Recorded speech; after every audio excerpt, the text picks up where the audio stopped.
Shalom, shalom, shalom, everyone. This is your favorite talk show host, Alex Himes, with The Ruckus.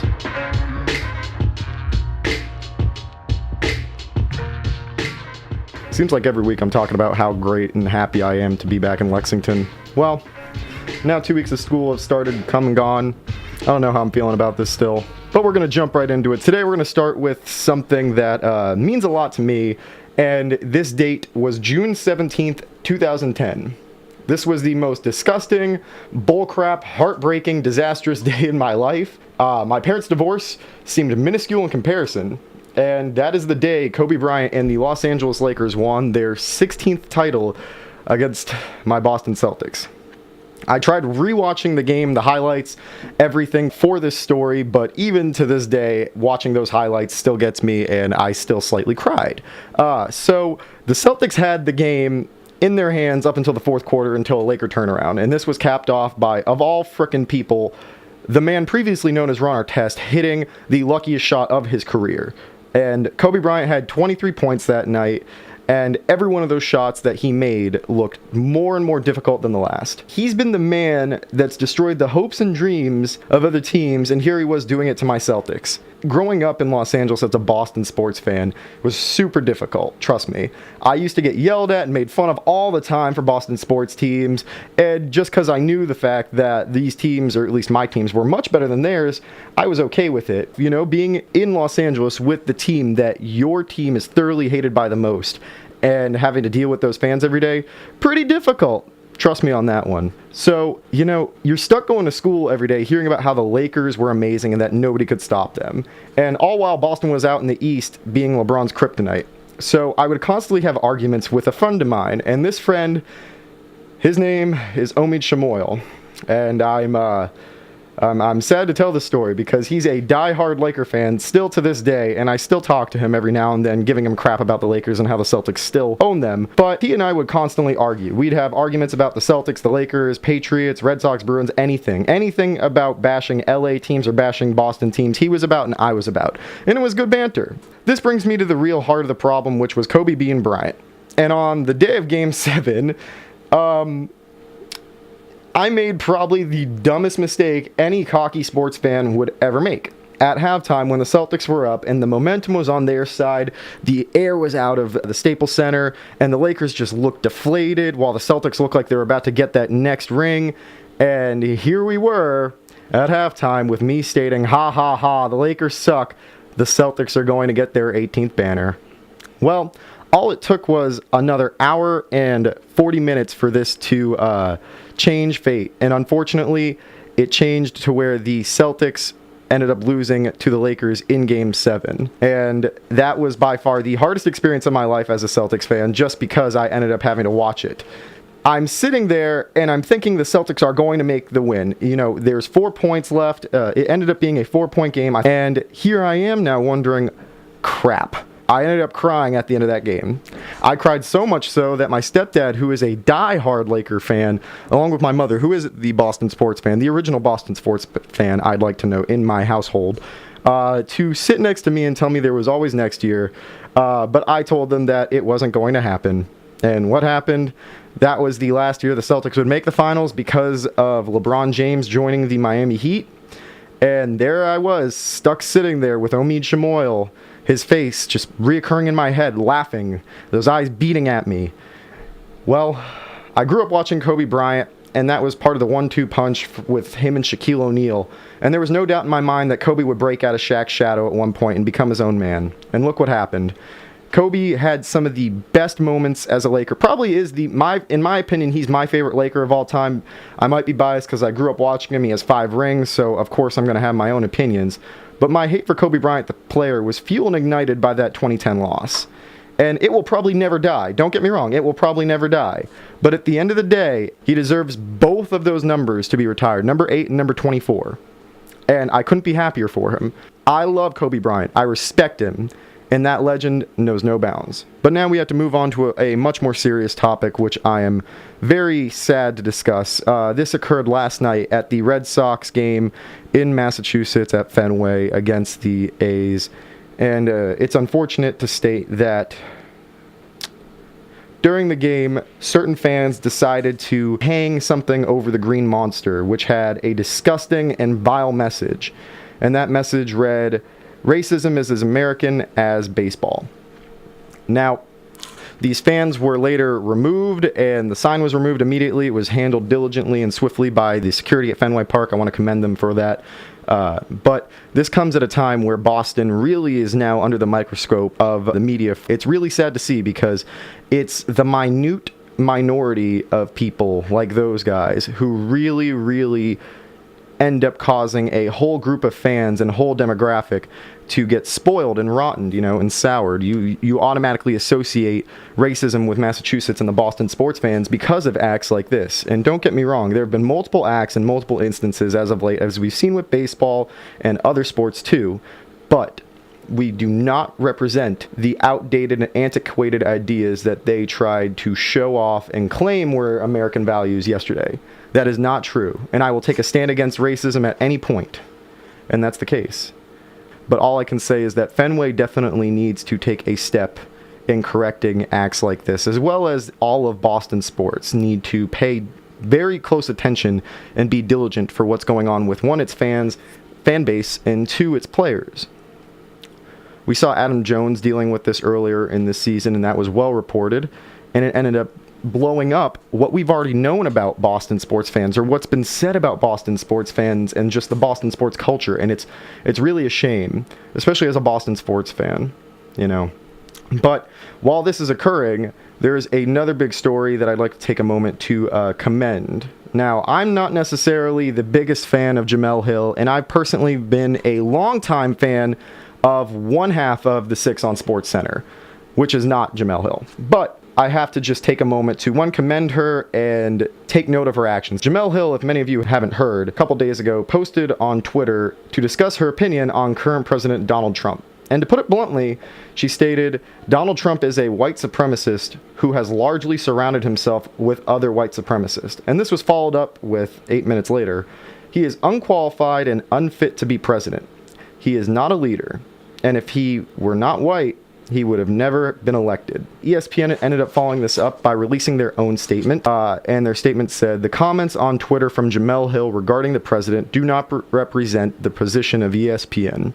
We have addressed this with Jamel, and she recognizes her actions were inappropriate." Now, they're disassociating themselves, like I've said, from this statement. Regardless of political affiliation, ideology, whatever you want to say, this is just a moment that we should all take as Americans to appreciate someone in the media taking a moment to flex their First Amendment rights and muscle.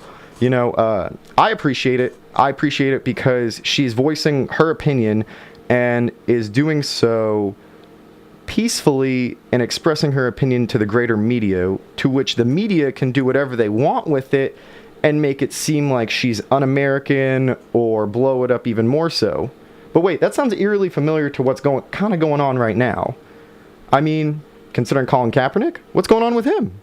Well, it seems like Kaepernick actually took note of this, and he responded on Twitter to Jemele Hill with, "We are with you," at Jemele Hill with the fist. I'd like to take a moment to commend you for your courage in taking a stand and utilizing your rights. Although, it might not be what is in the public preference, opinion, whatever you want to state about it, it is still great to see someone taking advantage of their right to free speech and using it in a peaceful and proper manner, which the rest of America should take note of. Peaceful and proper manner. And for those who are claiming that, you're saying racist remarks against a current president, well, let's not forget that people were saying racist remarks about a previous president who was just in office, and now are saying even more racist stuff now that he's out of office, and now we're at a double standard about Donald Trump. Seems kind of crazy to me that would occur. I don't understand why people would have that opinion, but, all I can say is today's PC culture has caused some people to shy away from flexing their First Amendment rights. But don't forget, it's instances like this with Jemele Hill that remind us we have the ability, we have the right, and if we do it properly and in a peaceful manner, good things will come of it.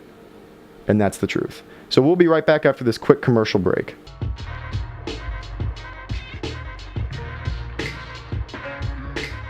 Welcome back, ladies and gentlemen. Thank you for taking that quick commercial break with me. So we're jumping right back into it now, and another interesting topic that I'd like to discuss is how NBA players and marijuana mix and don't mix. And in this case, I guess Zach Randolph, otherwise known as Zebo, who was previously with the Memphis Grizzlies and now just recently signed with the Sacramento Kings, should have listened to Stephen A. Smith. Stay off the weed. A little eccentric there. But Zach Randolph left the Grizzlies this summer and signed the Sacramento Kings. And that was, for me personally, heartbreaking because although, I'm not necessarily a Grizzlies fan, Zebo's been there for 8 years. He's going to have his number retired by the Grizzlies. And it's like, he was the original grit and grind member, and just watching them play together, it was a pairing and match made in heaven. Like, Zach Randolph had gone through years of trying to figure out who he was. He came to Memphis, and with Mike Conley, Rudy Gay, Marc Gasol, Tony Allen, those guys, those were the grit and grind guys that really, really pushed people in the playoffs. And unfortunately, during an era of small ball, they just couldn't really compete. But if they were, like, in the early 2000s, I'm telling you, those guys would have been really, really hard ballers during that time. Here we are now. It's 2017 and all things must pass. Zebo's now with the Kings, but unfortunately, he's with an organization who's mostly referenced as the butt of an NBA joke. So, he came to California, and coming to California has its perks. You got your beautiful women, your beautiful beaches, and legal cannabis marijuana. Regardless of your personal opinions, though, he's living in a state where the substance is legal. That aside, how goddamn stupid are you to get caught and arrested in a state where the substance is legal for possession and intent to sell? All right, take a moment to think about this. In a state where the substance is legal, you just signed a 2-year, $24 million contract with these buddies when really your value's kind of going down. It's the end of your career, you're unwinding, you're getting in the public eye, you're an NBA player, and you're going to a town where the last good player they have, I can't even say because it's wild. Actually, that's not true. They traded him, and that's DeMarcus Cousins. So, why the hell would you risk your career for it? That's my first question. 2, honestly, I get it. If it's legal and it's in the state, do what you want with it. But getting caught for possession and intent to sell, that's a reach. I don't get it. And Stephen A. Smith has been constantly hard on people for using marijuana in the NFL, and I think that it's a double standard not to think the same in the NBA, only because right now marijuana is not necessarily viewed as a legal substance by the association. I'm all for recreational and also medical use of the substance, and I think it'd be fine for NBA players to use it, but until it is considered to be allowed as a substance for NBA players by the NBA, you're just risking your job, and that's just stupid and idiotic in its own way. But thankfully, Zebo reached a plea deal, and now the charges have been dropped. So what he's going to end up doing, he's got 150 hours of community service and must keep his nose clean for 12 months. So that's not necessarily that bad of a sentencing if you think about it. 150 hours of community service for an NBA player. He does NBA cares for a couple weeks. He's got all of his hours done. I think that Zebo will get straightened out from this. I'd love to see him do well this season. Keep it together. Please just keep on grinding. We're now moving on to a happy topic and something that brings warmth to my heart, which was all the feels with Paul Pierce and Ray Allen. So for those who don't know, this weekend, Paul Pierce and Ray Allen have finally buried the hatchet and come together to end the Celtic feud, or their part of the Celtic feud. Him and Ray were together for a charity event in China when the two came together for this awesome bromance, and it's a photo of them together in red and green jerseys getting ready for the charity game. Pierce writes in the Instagram post, Paul Pierce time to get the band back together at Trey4, which is Ray Allen's Insta name, hashtag bury the hatchet, at TixPix, Kevin Garnett, at Rajon Rondo. No matter what happened, we all formed a special bond that can never be broken. Hashtag once a Celtic, always a Celtic. Just as I said that 2010 loss was super rough to watch those highlights of yesterday, and I only made it through a minute, reading that was the inverse of it. Just smiles, elation the entire time. I had so much fun writing that one portion of what I'm discussing today. I can't begin to tell you. Watching and seeing those two play in that charity game was freaking awesome. Both Ray and Paul had a ton of highlights, go figure. But both of them were scoring a ton of threes. And specifically Paul hitting a couple of those standard fadeaway shots, especially from 3 at the very end. And even Paul Pierce had a block. I don't think I've seen Paul Pierce get up that high in like 5-6 years, which is wild. But it just sent all those warm and fuzzy feelings all over my body. I loved it. So when Ray left, I was the bitter, stereotypical Celtics fan who just was like, you're the enemy. I understood why he left, because the organization kind of pushed him out. It's never a one-sided thing. Ray probably wanted back. The organization probably wanted him back at a price. He thought he was more valuable, wanted a bigger role. The team was trying to go with Avery Bradley, so he got pushed out, went to the next best destination. He thought he could win a championship. I get it, respect it. But man, as soon as you did that, you became the enemy. And you became the enemy. But now, and for years, I thought that the feud should end. 2008 is one of my favorite highlight videos to watch. I'll watch the 2008 highlight videos when I'm down sometimes just for fun. And I think it's time to end this feud. So shout out to Kevin Garnett and Rajon Rondo. Please host another Area 21 special on TNT. And this time invite Ray and get the starting 5 together. I'd love to hear more stories about these guys. I'd love to hear more stories from 2008 and that win. You don't understand. Us Celtics fans, that's bread and butter to us. We want to hear that. We want the goosebumps again. But who knows? Maybe we'll get those goosebumps again this year. Banner 18 on the way, baby. So, again with the flirting. Well, who's flirting where? LeBron James, of course, with Los Angeles. So, a few weeks ago, I've been mentioning how LeBron James could end up as a Los Angeles Laker next season, and I think the possibility is becoming more and more of a reality. And I might seem like the delusional NBA conspiracy theorist, but it seems like everything's kind of coming together now, and it's starting to make sense, you know? So what's come out is LeBron has been seen and cited working in Los Angeles with Dwayne Wade the last couple of weeks. Now, why is that a good thing? There's pros and cons. LeBron conveniently gets to go home from his workouts, drive back to his house in Brentwood, which is right around the corner from UCLA, and he gets to hang out with his good buddy Dwayne Wade. Now, this is twofold. This is both good and bad for the Cavs. How is it good for the Cavs? Because you have a guy who's potentially going to come to your team mid-season, which I'm banking and betting on, if the Bulls and Dwayne Wade reach a buyout, to come to your team, and he's putting up practice with LeBron right now as is. So it's a good thing. The bad, LeBron's in Los Angeles. That's bad enough as is. LeVar Ball talking about how it's going to be L.A. Bron very soon, how he's coming here for sure to play with Lonzo. I think it's going to happen. And it seems more and more of a reality now, especially with LeBron spending more of his time in Los Angeles, working out here with other players than he is anywhere else. Cleveland needs to start thinking for the future. And man, LeBron's looking at Los Angeles like, you looking good, girl. And LA's looking back like, baby, come my way, come my way. So we'll end up seeing what happens with LeBron James. But another guy who he's been wanting to play with conveniently was ranked 64th by ESPN in their latest player polls. How do I feel? Well, this isn't the first time that ESPN has done this. This is just one of the many instances ESPN has just royally screwed up.